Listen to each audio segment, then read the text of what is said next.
Hello there. Exactly 36 years ago, I reported at the Lal Bahadur Shastri National Academy of Administration in Missouri to formally join as an IAS officer, having qualified through the All India Entrance Examination, which is called the Civil Services Examination. It has been a very long and eventful tenure so far. I superannuate on the 31st of July 2021, that is in less than 1 year. Today when I put my Facebook post announcing or marking the 36 years of my journey as an IAS officer, many people ask me what leadership is all about.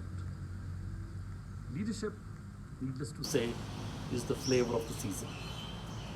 People are talking increasingly about leadership in crisis, in the context of COVID pandemic, and leadership to keep people motivated.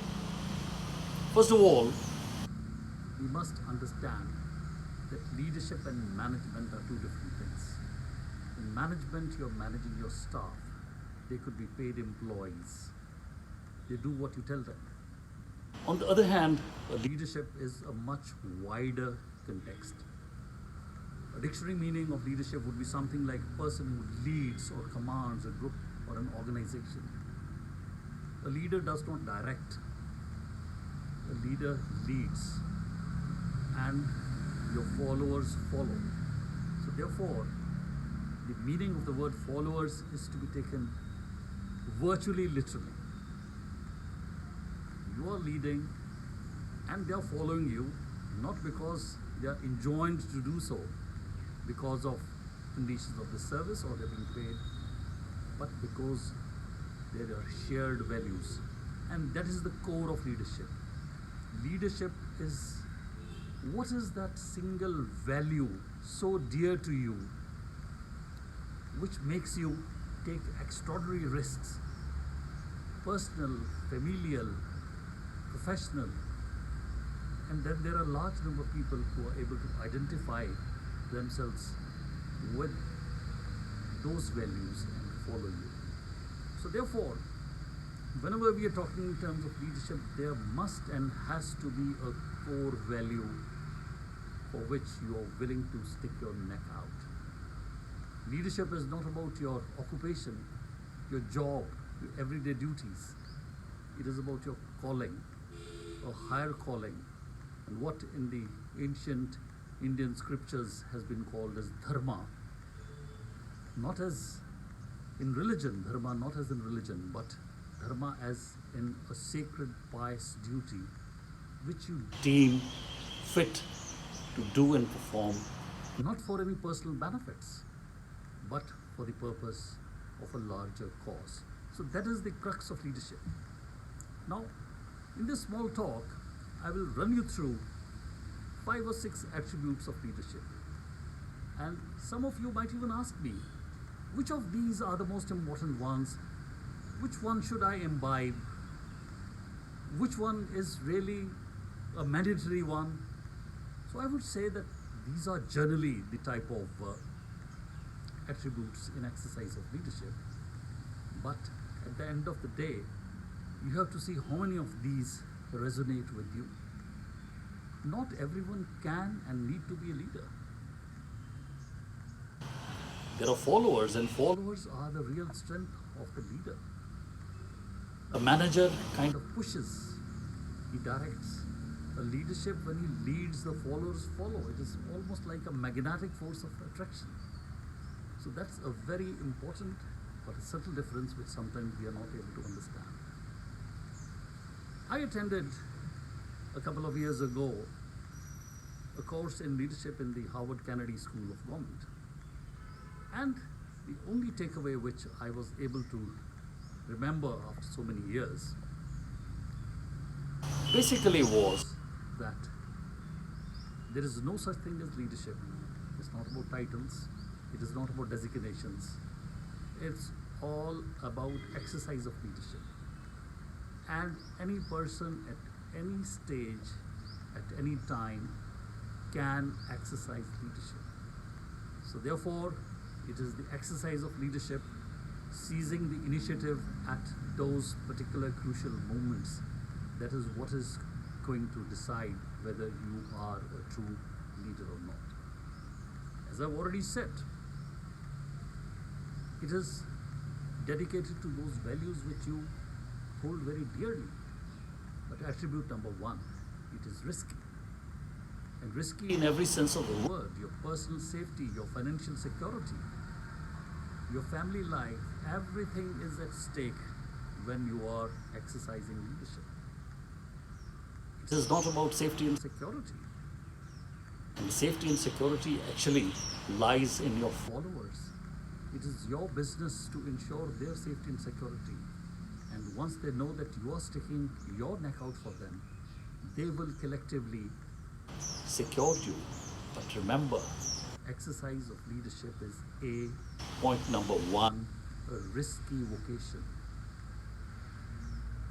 Leadership, point number two, as I said, is about seizing the initiative. As William Shakespeare said, there is a tide in the affairs of men which, taken at flood, leads unto fortune. And he juxtaposes it. What happens if you don't do that? Omitted, the entire voyage of life is confined to shallows and miseries. So therefore, at the right time, there's something inside you which tells you that this is the time to cross the Rubicon. You have to seize the initiative. And seizing the initiative at the right time is another attribute of leadership. There is never going to be an ideal time. Generally, it is going to be in time of crisis that perhaps this opportunity may come. And at that time, there is something inside you which tells you, this is my eureka moment, and you seize the initiative. So very important attribute of leadership, to be able to seize the initiative at the opportune moment. Leadership, point number three, I have always felt, is something intuitive. There can be pros and cons, analysis, data, information, cost benefit, everything which management books tell you. But at the end of the day, there can also be what often is described as paralysis by over-analysis. But in case of exercise of leadership, friends, all that data is right in front of you. But there is something inside you, your inner GPS, your conscience, which is telling you, no, this is not the alternative which I'm going to take. This is the more riskier one which I'm going to embark upon and create a new trail. That is what exercise of leadership is all about, going by your intuition and not just data analysis in a very technocratic sense of the word. Another attribute of leadership, another attribute of leadership, and I must clarify that leadership is not about corner offices and being the chief executive officer. It is not about hoisting your national flag on your office or your vehicle. Leadership is about sacrifice, because a leader has and must sacrifice many things. It's not about personal players. It is not about enrichment. It is about dedicating your life, your soul, the whole mission of life, putting it towards the achievement of that higher goal. You have to sacrifice a lot of things: your sleep, your quietude, your peace of mind. Because how can you sleep when millions of your followers, for whom you want to ameliorate poverty, whose hunger you want to ameliorate, they are sleeping hungry? How can you be sleeping in peace? So sacrifice is called for, and if you're not willing to sacrifice, then I'm afraid you're not the leadership stuff. Be the second in command, be a follower, follow your regular vocation, profession. But without that sense of sacrifice for that cause and for your followers, it's ultimately a people's game. Do you adequately care about that higher calling? And do you adequately care about your followers? you require sacrifice. Another very important aspect is a leader needs to be fearless. He has to be courageous. There are dangers. And let me clarify, there is difference between danger and fear.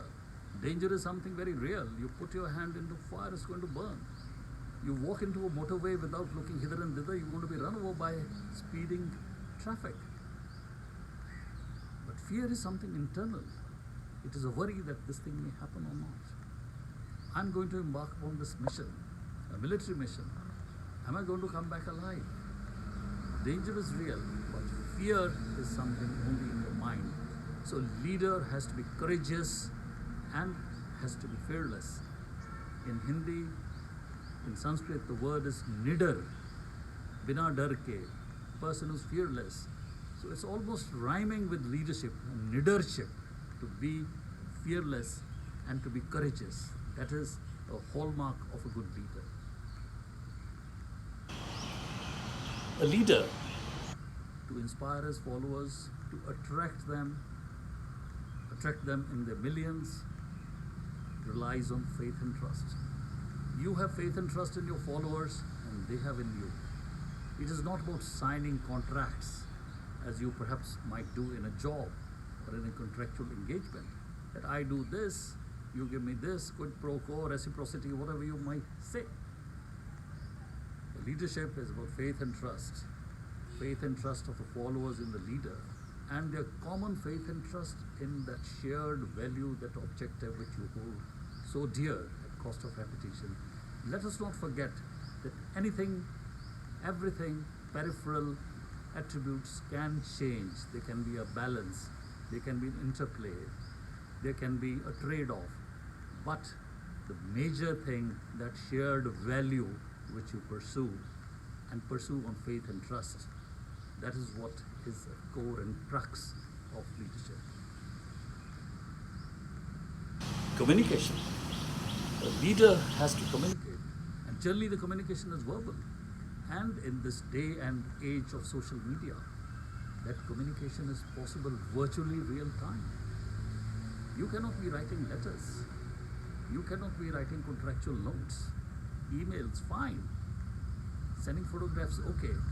But the spoken word, and especially when it is accompanied by moving pictures, pun intended, moving pictures, that is something which keeps the leader in touch with the followers.